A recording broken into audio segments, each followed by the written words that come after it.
굉장히 이 나라 분위기가 많이 업되어 있는 것 같습니다. 특별히 북한과의 관계도 그렇고 또 북한과 미국과의 관계도 뭔가 이렇게 좋은 방향, 우리가 기대하던 방향으로 흘러가는 것 같아서 더욱 그렇습니다. 평화라는 이야기를 하는 것이 그렇게 낯설지 않은 그런 상황이 됐기 때문에 더 그런 것 같습니다. 그런데 그러한 이야기에 더 기대감을 갖게 하는 발표를 기획재정부가 하죠.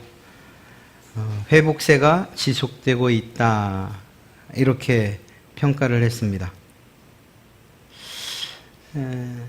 이게 정말일까 하는 그런 의구심이 들던 차에 지난 14일 날 페이스북에 김광두 국민경제 자문회의 부회장이 글을 하나 씁니다.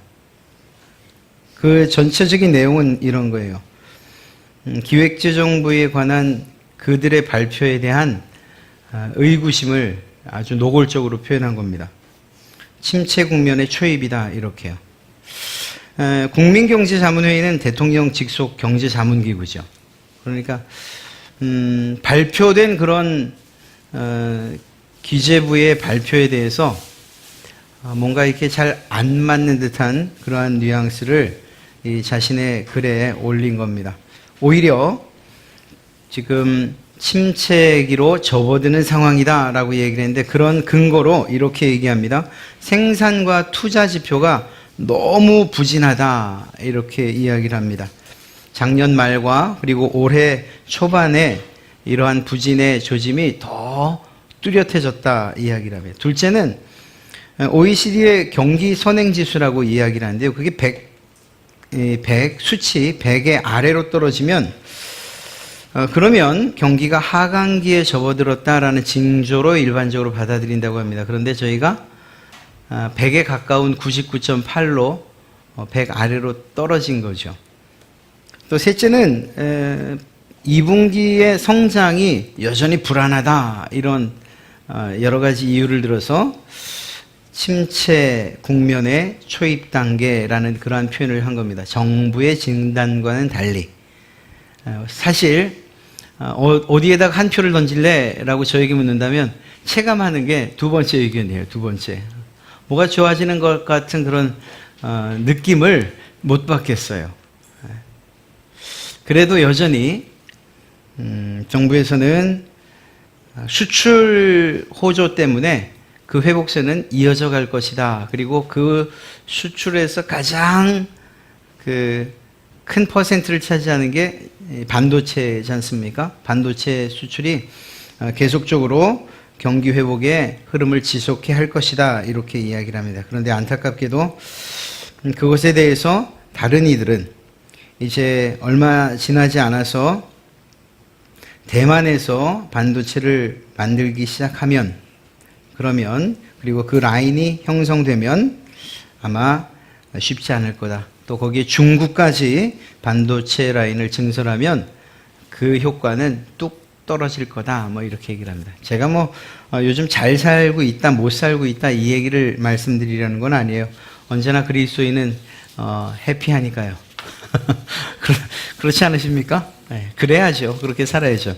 그런데 이런 말씀을 드리는 거는 사실 우리가 살고 있는 이런 지금 말씀드린 단순한 한 경제 지표이긴 하지만 실제적으로 어떤 경기가 침체되거나 혹은 저성장 혹은 부의 어떤 불균형, 또 5월달 최고의 청년 실업률, 또 고령화, 중산층의 붕괴, 기타 등등 우리 마음이 이렇게 무겁게 하는 일들이 우리의 주변에 있다는 것이고요.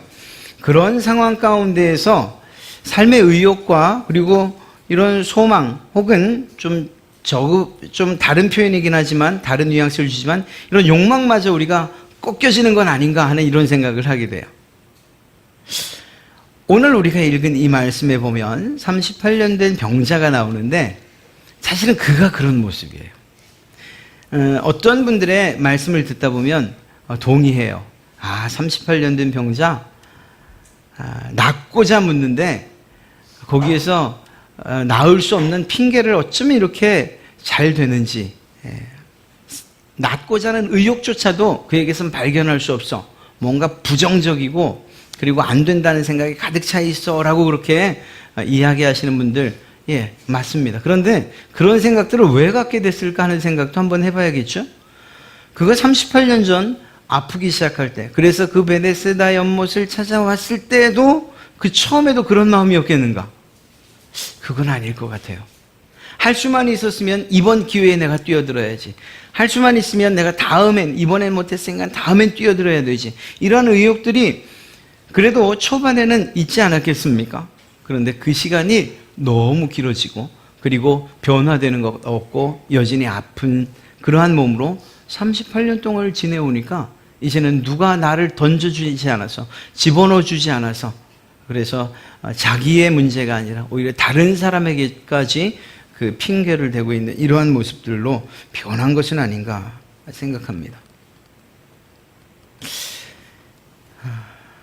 우리에게 있어서, 우리가 사는 이 시대에 있어서 이러한 시간의 흐름이나 혹은 그 문제가 너무 심각해서 모든 삶조차도 혹은 내가 누려야 할 하나님이 주신 가장 기본적인 행복조차도 누리지 못한 채 살고 있는 그러한 분들은 혹시 없는가 하는 생각을 해보게 돼요. 그렇다면 그것은 그 누구의 문제도 사실은 아니고 해답을 찾지 못했기 때문이라는 그러한 말씀을 드리고 싶은 겁니다. 38년 된 병자, 그가 가지고 있었던 그 소망, 그것은 어떤 유행가 혹은 가요의 제목처럼 이루어질 수 없는 그런 사랑, 이루어질 수 없는 소망인 거예요. 마음의 소망은 불이 들듯 일어나는데 그것을 이룰 수 있는 상황이 전혀 없는 거죠. 그래서 절망이에요. 소망과 절망이 이렇게 부딪히는 그런 상황이 되어버리고 만 것입니다. 헛된 소망이라고도 말할 수 있고요. 설령 그의 말대로 이루어지는 기적이 정말 베풀어지는 연못이었다 하더라도 자신은 그것을 누릴 수가 없는 그런 그저 그림의 떡과 같은 그러한 소망이 아니었겠는가 하는 것입니다. 38년 동안을 기대하면서 그 소망을 가지고 왔는데 이제는 소망이 변해서 절망이 되어버린 상황. 그런데 놀랍게 이런 상황 하에서 주님이 그에게 물으시는 거예요. 네가 낫기를 원하느냐? 낫고자 하느냐? 오늘 좀 경박스러운 표현일진 모르겠지만 제목을 낫고 싶으냐라고 물었어요. 사실 이건 표준 세번역 성경에서 이렇게 번역하고 있어요. 낫고 싶으냐? 주님께서 그 38년 된 병자 앞에 서서 그를 바라보시며 낫고 싶으냐라고 물으셔요. 사실 그가 38년 동안 전혀 이룰 수 없었던 그러한 절망과 같은 소망, 그 질문을 다시 던지시는 거예요. 이제는 포기하고 이제는 그러한 생각조차도 가질 수 없고 이제는 나는 어쩔 수 없는데 다른 사람조차도 나를 돕지 않는 이런 비관적인 생각으로 가득 차 있는 그에게 낫고 싶으냐라고 묻는 겁니다. 당연하죠. 우리 옛날 우스갯소리로 하면 네 글자로 표현되죠. 당근이 말밥이죠. 당연히 낫고 싶은 거예요. 이걸 물을 만한 이유도 없는 그 질문을 주님은 던지고 계신 거예요. 여러분, 그런데 여기서 우리가 먼저 알아야 될 게 있습니다. 만약에 제가 가서 낫고 싶으세요? 라고 묻는다면 그가 어떤 대답을 한다 하더라도 낫고 싶어요. 혹은 오늘과 똑같은 이런 절망적인 대답을 한다 하더라도 그냥 아파하는 정도, 그냥 위로하는 정도, 그렇군요, 동의하는 정도에 저는 그칠 수밖에 없어요. 왜냐하면 제겐 그 능력이 없잖아요. 고쳐줄 수 있는 능력이. 그런데 주님께서 낫고 싶으냐? 라고 물으실 때에 그분에게는 이 병, 그래서 인간적으로 절망할 수밖에 없고 의학적으로 포기할 수밖에 없고 상황적으로 이제는 다 끝났다고 말할 수밖에 없는 그 상황이지만 낫고 싶으냐고 묻는 그 주님의 질문 안에는 그것을 회복하고 뒤집을 수 있는 능력이 있으시다는 사실입니다. 그런 면에서 사실은 주님을 못 알아본, 참 인물을 못 알아본 이 병자의 그 안목은 참 엉터리였어요. 그러나 그것과 상관없이 베풀어지는 하나님의 은혜, 주님의 은혜를 이 사람은 맛보게 되더라는 것입니다. 낳고자 하는 열망을 가지고 38년을 지낸 그 사람, 왜 38년 동안 거길 떠나지 않았을까? 여전히 이루어질 수 없을 것 같은 그런 소망이지만 그래도 그 소망의 끈을 놓지 않았기 때문이고, 그리고 그것 외에는 답이 없다고 생각했기 때문에 그 자리에 있었던 거죠. 말씀드리려고 하는 것은 그의 소망이 잘못됐다는 것도, 또 그가 대답한 이 절망적인 그리고 비관적인 대답이 잘못된 오답이라는 것, 이것을 말씀드리려는 게 아니에요. 해답이 다른 데 있었다는 것을 말씀드리려는 것입니다. 정말 고침받는 방법이 다른 곳에 있었더라는 거예요. 그리고 그 해답 되신 주님께서 그에게 찾아가셨다는 사실을 오늘 여러분들과 나누려고 하는 겁니다. 사실 우리의 생각들도 이 38년 된 병자들과 다르잖아요. 우리의 상황들, 좋지 않은 상황들이 오래 지속되면, 또 아주 심각하면, 때로는 우리의 생각이나 우리의 사고가 이 병자처럼 움직일 수 없는 그런 상황이면, 그리고 희망이 없다고 그렇게 생각하게 되면, 그러면 결국 우리는 고침받을 수 없다라고 하는 생각을 우리 또한 가질 수밖에 없다는 거예요. 지금 우리가 살고 있는, 우리가 놓여 있는 이 상황들에 대해서 이렇게 생각한다는 거예요. 예수님을 믿고 있음에도 불구하고 지금 내 상황이 전혀 반전되지 않고, 혹은 나아지지도 않고 회복될 기미도 없고, 그렇게 해서 5년을 믿고 10년을 믿어왔는데 도대체 내게 이 믿음이 어떤 의미가 있습니까? 라고 묻는 그러한 분 계십니까? 예수님을 믿으면 뭔가 좀 속으로부터, 내면으로부터, 아니 내면뿐만 아니라 우리의 삶 자체가 정말 바뀔 것으로 기대하고 예수님을 믿기 시작했는데, 지금 돌아본 10년은 여전히 이 38년 된 병자처럼 한 발자국도 내가 움직이지 못하고 있는 걸 보는데, 이거 대체 누구 책임입니까? 이렇게 때로는 한탄하고, 때로는 절망하고, 때로는 원망하고 계신 그러한 분 계시냐는 거예요. 그럴 수 있습니다. 놀랍게도 그런 우리들을 주님께서 외면하지 않으시고, 그런 여러분들을 향해서, 저를 향해서 물으시는 거예요. 아주 원초적인, 아니 내가 처음부터 기대했던 그 질문을 던지시는 거예요. 낳고 싶냐? 여러분들은 이 주님의 대답에 대해서 어떻게 대답하시겠습니까? 사실 우리의 대답은 네 그렇습니다 여야 하는데, 그런데 이 시간이 너무 오래다 보니까 내가 믿음 생활하던 그 38년 혹은 10여 년 혹은 그 시간들에 대해서 누군가 나를 돕지 않아서, 또 내게 여전히 능력이 없어서, 내 삶이 변화되지 않아서, 기타 등의 여러 가지 이유를 대면서, 주님 아시잖아요.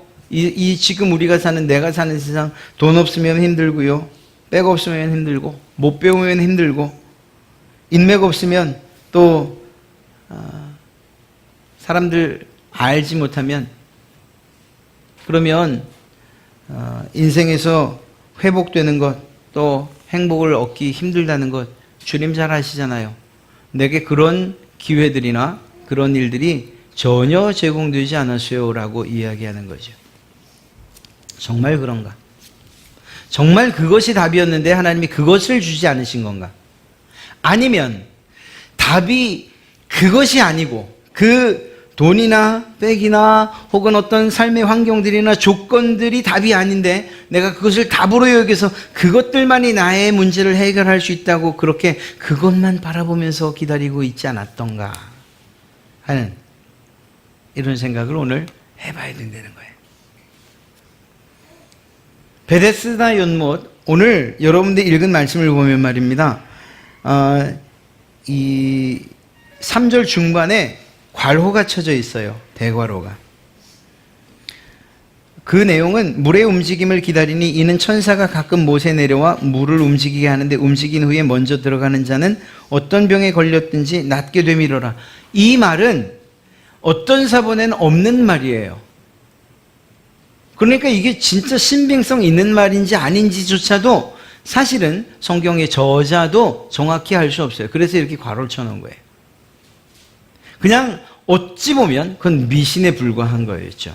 그럼에도 불구하고 거기서 혹여 나타나는 그 일들이 때로는 기적이 되고 때로는 정말 이렇게 전해지는 것처럼 천사가 나타났다고 믿을 만한 일들이 때로는 왕왕 있었기에 이러한 일들을 하는 거죠. 그러나 38년 된 병자에게 있어서의 이 문제는 어찌 보면 미신에 가까운 일이라고도 볼 수 있는 거예요. 무슨 말씀을 드리는가? 우리가 우리의 문제에 대해서 정확히 알고 그리고 또 한 가지 알아야 될 것은 그 문제에 대한 해답이 어디 있는가에 대해서 분명한 인식과 그리고 판단이 있어야 된다는 것입니다. 사실 이 사람에게 있어서의 해답은 정말 이것밖에 없었을 거예요. 예수님을 만나지 못했더라면. 그는 38년이 아니라 정말 죽을 때까지 이 자리에 있었을지 몰라요. 이 처지는, 이 사람의 이러한 처지는 지금 우리의 모습과도 같아요. 여러분이 예수님을 만나지 않았더라면 인생에 어떠한 해답을 가지고서 인생을 성공적으로 살았다라고 말할 만한 그러한 일들이 여러분의 삶 가운데 펼쳐졌습니까? 우리가 누군가 흔히 말하는 것처럼 많은 돈을 벌면 그리고 때로는 많이 배우고 또 높은 자리에 앉고 명예를 누리고 하면 그것을 인생한 성공이라고 말하는데 정말 그렇습니까?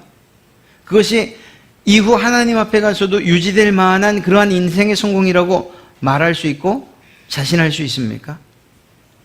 아니잖아요.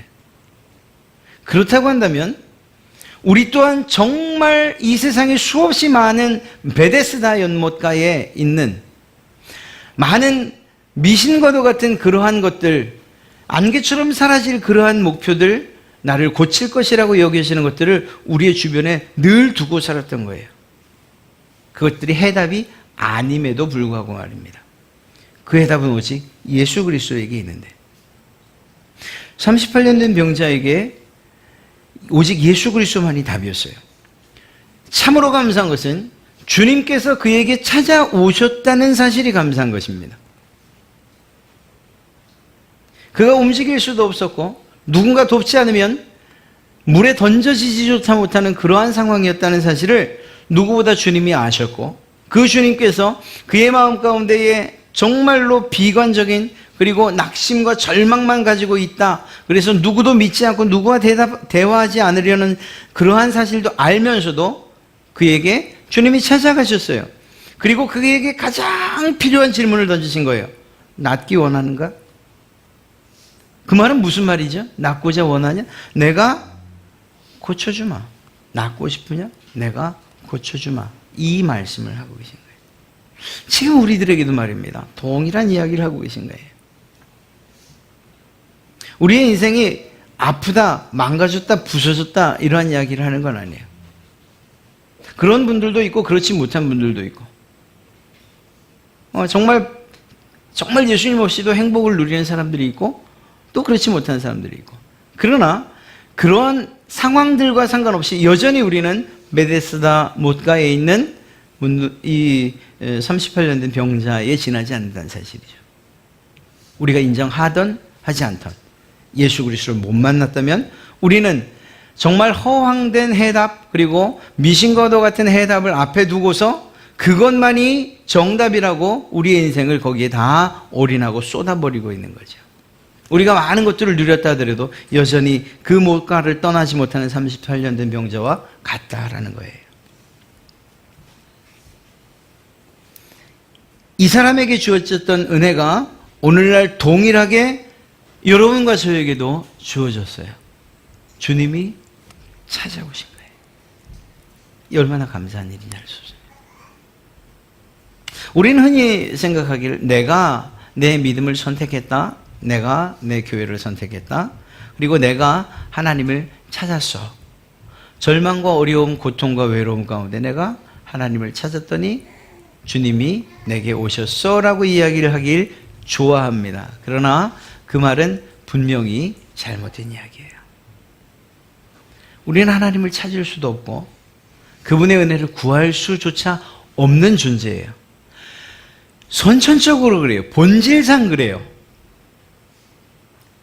우리 안에서 작용되는 것은 죄, 그리고 그 죄책뿐이기 때문에 이러한 죄성을 가진 인간으로서 하나님을 스스로 찾아간다는 일은 결코 불가능한 일입니다. 그런 여러분에게 주님이 찾아오신 거예요. 그리고 우리가 그토록 마음에 힘들고 부담으로 가지고 있었던 인생의 문제들, 가장 중요한 우리의 영혼의 문제를 직접 건드시는 거죠. 내가 낫기 원하는가? 내가 너를 낫게 하마? 회복되기 원하는가? 내가 너를 회복시켜주마. 살기 원하느냐? 내가 너를 살려주마. 이렇게 말씀하고 계신 거예요. 그분의 음성이 여러분들에게 그리고 저에게 들려진 것입니다.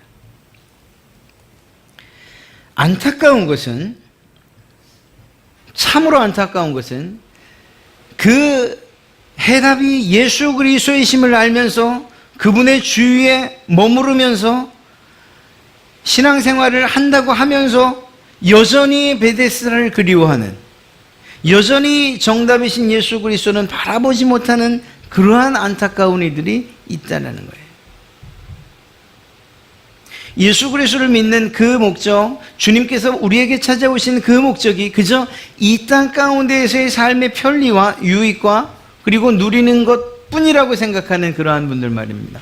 세상에서 우리가 바라보던 내 문제를 해결할 수 있는, 내 이 병든 몸을 고칠 수 있고 나를 회복시킬 수 있는 그 돈들과 그리고 또한 그러한 여러 가지 힘들과 권력들과 그리고 관계들, 그리고 자녀들이 잘 되는 것이나 우리가 부여하게 되는 이 모든 것들, 이 모든 것들이 나를 어떻게 할 수 없음에도 불구하고 나를 회복시킬 수 없는, 근본적으로 회복시킬 수 없는 것들인 줄 알면서도, 그래서 주님 안에 돌아와서 주님을 찾겠다고 주님 앞으로 나가면서도 여전히 이것들과의 관계를 제대로 정리하지 못하고 끊지 못하는 이러한 안타까운 이들이 있다는 거죠. 사랑하는 성도 여러분, 오늘 이 사람에게서 볼 수 있는 이러한 절망적인 사고 그리고 비관적인 사고에 대해서 주님이 아무 말씀하지 않으세요. 오히려 주님께서 하신 말씀은 일어나 내 자리를 들고 걸어가라 라는 단 한마디를 하셨어요. 낫기를 원하느냐? 그리고 직접적으로 그 나음을 선언하신 거예요. 오늘 우리가 혹여 주님 앞에서조차도 우리가 예전에 그러한 우리가 생각하던 우리의 삶의 문제를 해결해 줄 수 있다고 여겼던 그러한 해결책들을 가지고 계시다면, 그것 때문에 하나님, 내가 정말 이게 답이 아닌데 여전히 지금까지 끌고 왔네요. 죄송합니다. 라는 그런 마음이 있다 할지라도 그것과 상관없이 주님의 음성에 다시 한번 귀 기울이십시오. 이것들이 정답이 아니라고 생각하셨다면 이제는 그것들을 놓으시고 주님께 그분의 눈을 바라보시기 바랍니다. 그분이 여러분에게 낫기를 원하냐고 물으셨기 때문에 이제는 그 나음을 선언하실 것입니다. 내 자리를 들고 일어나 가라고 말씀이십니다. 여러분, 절망적일수록 사실은 희망적이라고 이야기할 수 있어요. 우리가 그 절망을 깨닫기만 한다면 말입니다. 정말 부정적인 이야기를 했고 답답한 말을 했지만, 그러나 그 안에 결국은 주님께서 소망을 주시고 그것이 빛이 되고 그에게 다시금 살아갈 힘과 용기를 주었던 것이죠. 오늘 여러분들과 불렀던 찬송을 가만 살펴보니 그 가사의 내용이 오늘 이 38년 된 병자 혹은 그것과 동일한 상황 가운데 있는 우리의 모습을 너무 잘 드러내고 있어요. 마음의 근심, 슬픈 마음을 가지고 사는 것, 깊은 한숨을 쉬면서 또 때론 염려 가득한 마음으로 때론 괴로움과 두려움 가운데 사는 우리를 향해서, 이것이 사실 이 38년 된 병자의 마음 아니었겠어요? 때론 여기 원망도 있고 불평도 있고. 그도 하나님의 백성이었잖아요. 그런 그에게 주님께서 이러한 모든 생각 다 내려놓고 오직 나만 바라보라고 이야기하시고 계신, 내가 너의 모든 것들을 고쳐주겠다고 말씀하시는 그러한 음성, 그것이 그에게 기적으로 나타난 줄로 믿습니다. 오늘도 마찬가지죠. 앞서 말씀드렸던 사회가 이렇게 절망적이다, 또 소망이 없다, 사회는 둘째치고 그냥 내가 사는 모습이 그렇다, 내가 집안이 그렇고 또 내가 지금 앞으로 살아갈 길도 막막하고 내 건강도 그렇고 뭐 여러 가지 이유가 있을 수 있어요. 우리가 근심하거나 슬퍼하거나 한숨 쉬거나 염려하거나 괴로워 또는 두려워할 만한 이유들은 말이에요. 그러나 그것과 상관없이 주님께서는 그것과 상관없이 여러분들의 눈을 똑바로 쳐다보시면서 네가 낫기를 원하느냐 라고 묻고 계시다는 거예요. 그렇다고 한다면 그러면 우리 안에 있는 솔직한 표현으로 주님, 제가 그렇게 되길 원합니다 라고 말씀하십시오. 주님께서 그런 여러분들의 손을 붙잡아 일으키시며 일어나 걸어가라, 내 자리를 들고 일어나 가라 하고 말씀하신다는 것이죠. 우리의 삶의 문제가 회복되는 것이 하나님의 손에, 주님의 손에 있다는 사실입니다. 오늘 말씀이 혹여 여러분의 마음에 좀 부담이 되신다면 이젠 정리할 것들을 좀 정리하세요. 정말로 베데스다 연못가의 여러분들이 그 못가에서만 나을 수 있었다고 생각했다면, 그래서 그것처럼 여러분들을 도울 수 있는 것들이 어떤 특정한 것들이었다고 한다면 그것들을 좀 끊는 연습들을 하세요. 이게 중요한 게 아니고, 이것이 내 삶을 행복하게 하거나 회복하거나 혹은 낫게 하는 것이 아니고 오직 주님이십니다 라고 이렇게 고백하는 연습들이 우리에게 필요할 것입니다. 오직 주님이시면 충분합니다 라고 말하는 건 말이죠. 주님이면 충분합니다 라고 할 때에 들어도 괜찮은 그러한 예화가 있어요. 주보를 작성하시던 목사님이 주보사에서 독촉이 와서 묻습니다. 목사님, 주보 좀 빨리 보내주시죠. 예, 다 됐어요. 제목이 생각이 안 나서. 그래서 뭐 이렇게 여호와는 나의 목자시니, 그 시편 말씀을 본문으로 선택했으니까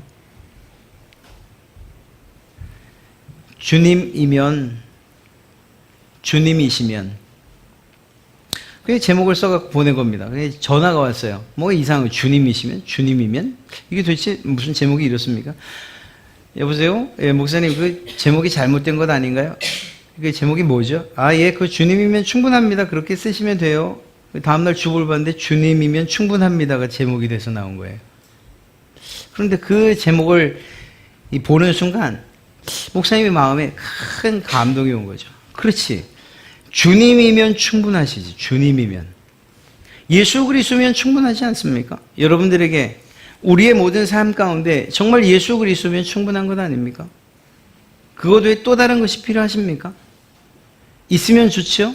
그러나 없다고 해서 그것 때문에 슬퍼하거나 낙심할 만한 이유가 있을까요? 예수님이면 충분한 삶이라고 우리가 고백하고 그렇게 살아가길 다짐한다면 말입니다. 오늘 이 베데스다 연못가에서 예수님을 만난 이 사람, 예수님이면 충분했던 거예요. 오늘날 힘들고 어렵게 살아가는 우리들, 또 아픔, 이 정말 이 병과 싸워야 되는 그러한 이들도 있지만, 그럼에도 불구하고 제가 주님이면 충분하다고 감히 말씀드립니다. 제 이야기가 아니고 여러분들의 고백이 되시기를 이 시간 정말 당부드립니다. 여러분의 그 입술에, 그리고 여러분의 고백에 주님이시면 충분합니다 라는 이러한 고백이 진실하게 담겨지시기를 주님의 이름으로 축복합니다.